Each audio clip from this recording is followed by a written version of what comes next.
I'll say like the FOV is the worst part of the Snap spectacles, right? That being said, brightness, both indoors and outdoors. I mean, I took these out. There is a dog walking app that it drops little bones in your path. And like if you're at a traffic stop, it'll like throw dog facts at you. Like, did you know that dogs sweat through their paws? We're walking the dog and it was just like very easy to adjust the settings on my phone from the Spectacles app. You know, I just turned up the brightness. I got about 40 to 45 minutes of time. I think that battery power is going to be a limiting factor. And I think that that's really important. But I really think that Snap is correct in their approach that it needs to work everywhere. No matter how good your FOV is, if you can't wear them outside, what's the point? Right. You know, it becomes an activity you do while you're indoors rather than integrated into your lifestyle. You know, the Apple Watch or smartwatches in general, right? The first time I tried one, I think I had a Samsung Gear. I just like didn't put a lot of thought into it. And it was like just like constantly going off and it drove me insane. I was getting crazy notification fatigue from it. Yeah. When I last upgraded my phone, they gave me a deal on the watch and I was like, oh, all right, I'll give it another shot. And this time I really went in and adjusted my settings. And I'm finding that because I'm seeing like key notifications from like work email or texts on my watch and all the other notifications are silenced for the most part, I'm able to identify if they're actually important or not. It's getting me to the point where I'm spending less time on my phone than I did before, right? I'm averaging under 2 hours daily now, which is feels really good. You know, I spend so much time on screens during the day. Right. It kind of sucks to look at your things and be like, I spent 4 hours looking at my phone today. Right? You know, that's terrible. Right. My takeaway from playing a lot of these, you know, playing with a lot of these lenses, they had some like really cool, very simple games. They have some really cool AI interactions. There's like a chef helper that can like look at what ingredients you have, give you a recipe, and you know, and then it gives you those instructions in your space. Like there's a few different types of UI interactions where they're spatially locked or they're locked to your head or they're locked to, you know, to the lenses. So you can either have a UI that is like always in your view when you look around, but more importantly, you can have a UI that's sort of up off to the side and you glance up and it's there and you look away. So having something like that, like just sort of like a quick bar that has like the time, date, weather, and you know, your Bitcoin ticker, right? Right. Only the essentials. Only the essentials. But imagine just like having that and you're wearing glasses normally, and when you need that information, you can like look up and it's there. And if you need to like expand on it, you give a little pinch and it's like, oh, here's an expanded weather report. But it's something that is augmenting your reality, but it's not replacing it.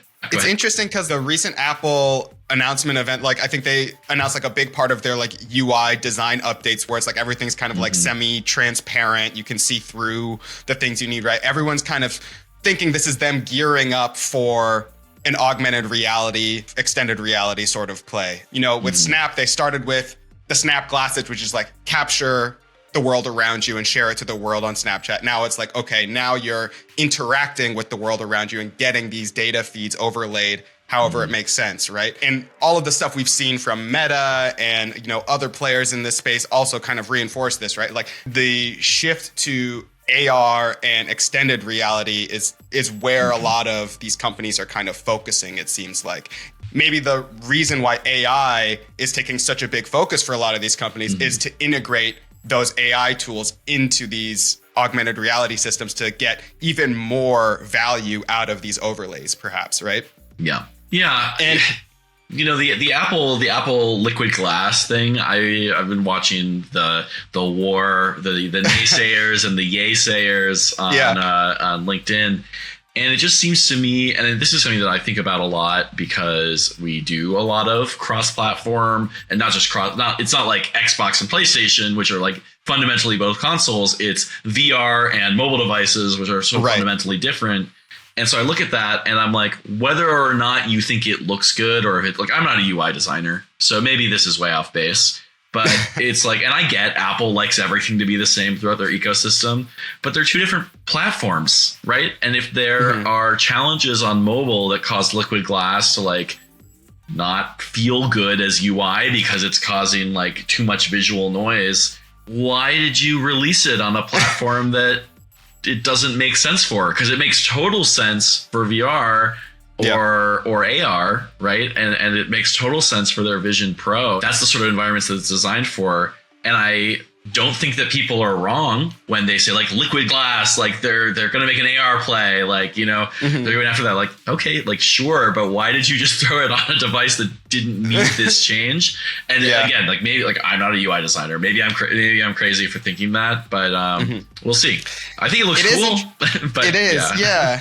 And it is interesting because like there were rumblings about Apple AR headsets back, you know, in the early days of VR and AR, right? Whether there was any truth to those rumors at that time or not, right? It seems like Apple is almost inverting the development strategy that like Meta did, right? Where, you know, they're starting from mobile and building to like the headsets almost versus Meta's like started with some headsets and are now scaling back to mobile. I'm convinced that when they made the Vision Pro, what they really wanted to make were really advanced AR glasses. And they just like, as they were developing, they realized they're like, well, we need bulkier hardware for this. And it evolved again, total speculation. Maybe maybe this is just a wild guess, but I have a strong feeling based on the marketing that they did that they intended these to be used like AR glasses. But at the end of the day, it's just like the hardware isn't quite there yet. I think we're really close. I